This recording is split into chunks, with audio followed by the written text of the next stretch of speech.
Fais en sorte que tes soucis soient pour Allah. Soucie-toi pour Allah. Soucie-toi lorsque tu ne fais pas ta salat à l'heure. Soucie-toi lorsque tu te comportes mal avec tes parents. Soucie-toi lorsque tu te comportes mal avec ton épouse ou tes enfants. Soucie-toi lorsque tu te comportes mal avec tes frères ou tes voisins. Soucie-toi si tu n'es pas correct dans tes transactions commerciales. Ah oui, soucie-toi. Là, il faut se soucier. Soucie-toi pour Allah. Mais ne te soucie pas si tu as perdu une chose du dunya. Allah, il a décrété ça. Alhamdulillah, ça va aller, ça va revenir. Il y a autre chose qui va revenir à sa place. Alhamdulillah, ton rizq, il est attaché à ta vie. Quand tu meurs, il y a plus de... tu n'auras plus le souci. ذلك بأن الله هو الحق وأن ما يدعون من دونه الباطل وأن الله هو العلي الكبير. Ceux qui nous ont précédés parmi les musulmans redoublaient d'efforts dans les actes d'obéissance, afin de mener à bien ces actes et de les compléter. Lorsqu'ils ont complété les actes, ils étaient pris de soucis. Ils se souciaient. Est-ce qu'Allah Azzawajal va accepter cela d'eux ou est-ce qu'Allah va refuser cela? Subhanallah. Ils faisaient des efforts et malgré cela, ils avaient cette préoccupation. Ce ham-là, ça c'est cette préoccupation, ce souci, c'est le meilleur des soucis qui existent.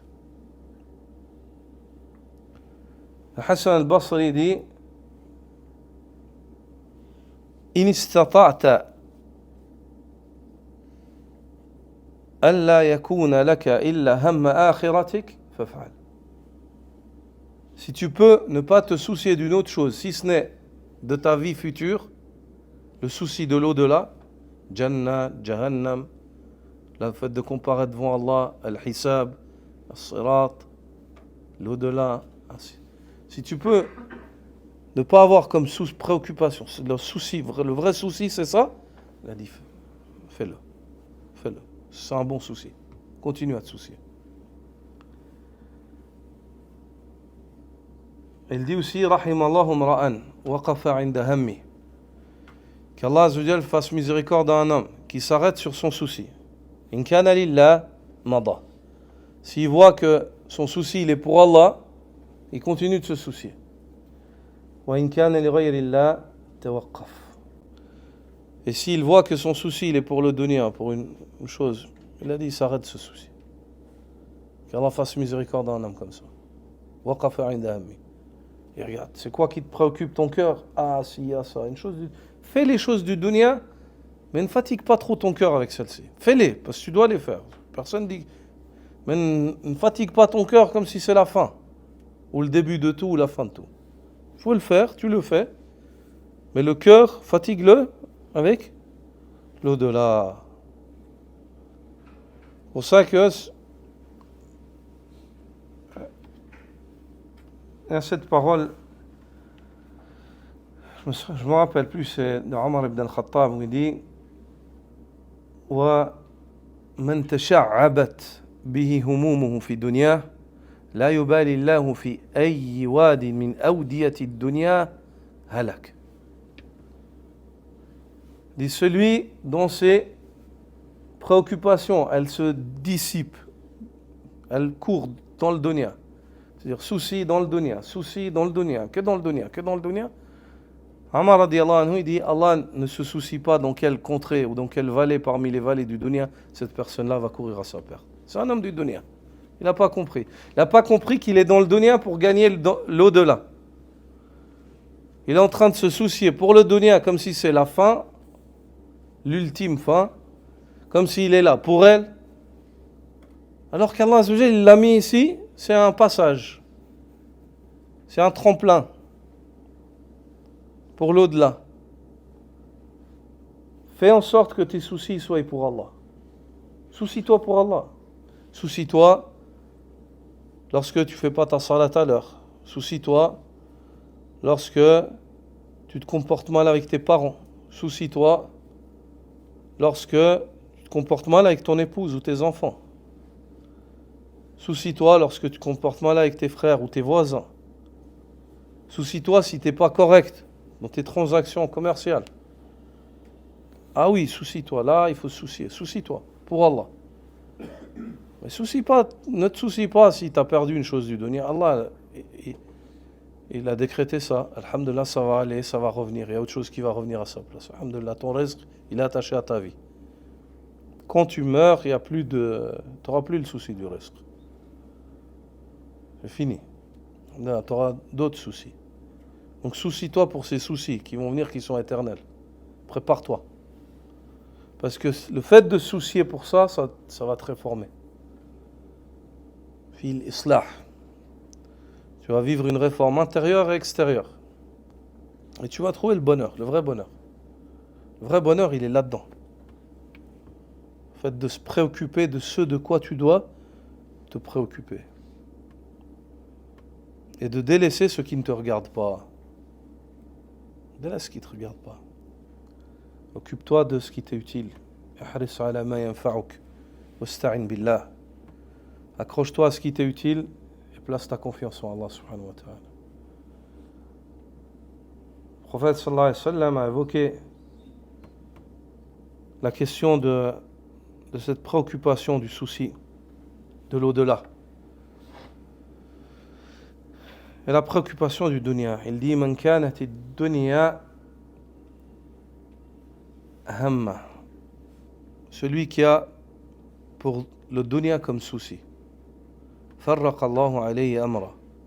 Allah dispatche son affaire. C'est-à-dire, c'est comme si ces moutons ils partent dans tous les sens. Il n'arrive pas à ramener le troupeau devant lui. Farraqa Allahu alayhi amra. وجعل فقره بين عينيه. Et Allah Azza wa Jalla établit sa pauvreté entre ses deux yeux. Même s'il est riche, il voit qu'il est pauvre.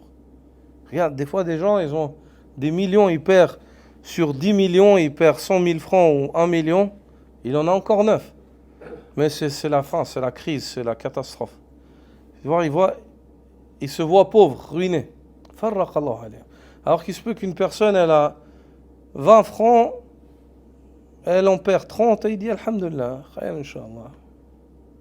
10 francs de dette, 20 francs qui sont partis, Allah Azza wa Jal Karim, inshallah, ça va venir. Celui qui a le dunya comme souci, Allah Azza wa Jal, il dispatche son affaire. C'est l'esclave du dunya. Comme le chien qui court après sa queue. Qui a réussi à terminer le dunya? Qui a réussi? Vous avez l'exemple de Pharaon, vous avez l'exemple de Qaroun. Allah, il vous donne des exemples. Vous avez des exemples que vous avez vus vous-même aussi dans la vie. Qui? Celui qui a le dunya comme préoccupation, Allah, il dissipe son affaire. Il met sa pauvreté entre ses deux yeux. Et le prophète sallam dit وَلَمْ يَأْتِهِ مِنَ الدُّنْيَا إِلَّا مَا كُتِبَ لَهُ. Et de toute façon, il ne recevra du dunya que ce qu'Allah lui a destiné. Il dit sallallahu alayhi wa sallam aussi Man kanat al-akhira niyata. Celui qui a l'au-delà comme intention. Ici, il ne parle pas de préoccupation, mais d'intention. C'est-à-dire, l'au-delà, c'est ton but. Et il a mis une distinction entre le dunya et l'au-delà, sallallahu alayhi wa sallam. Même si cette intention-là, elle te préoccupe. Celui qui a l'au-delà comme intention. Allah subhanahu wa ta'ala